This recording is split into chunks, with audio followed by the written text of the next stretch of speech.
A7 news Andhra. రాష్ట్ర వ్యాప్తంగా సాంఘిక సంక్షేమ హాస్టల్లో నెలకొన్న సమస్యలను తక్షణమే పరిష్కరించాలని భారత ఐక్య విద్యార్థి ఫెడరేషన్ రాష్ట్ర కన్వీనర్ సందెపోగు ఉదయ్ కుమార్ డిమాండ్ చేశారు. ఈ కార్యక్రమంలో భాగంగా విద్యార్థులు ఎదుర్కొంటున్న సమస్యలపై సాంఘిక సంక్షేమ రాష్ట్ర కమిషనర్ శ్రీమతి లావణ్యవేణి గారికి వినతి పత్రం అందజేశారు.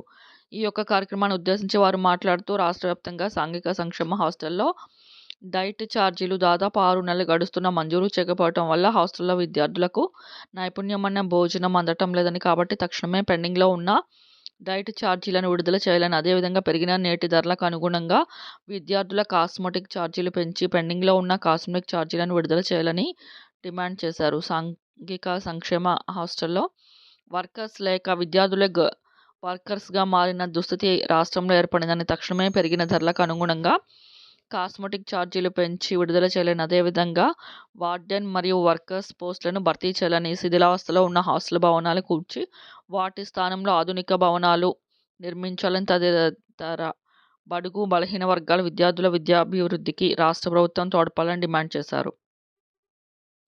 ఈ కార్యక్రమంలో యూఎస్ఎఫ్ఐ గుంటూరు జిల్లా కార్యదర్శి జాన్ బాబు, యూవైఎఫ్ఐ రాష్ట్ర కన్వీనర్ కాసాని గణేష్ బాబు,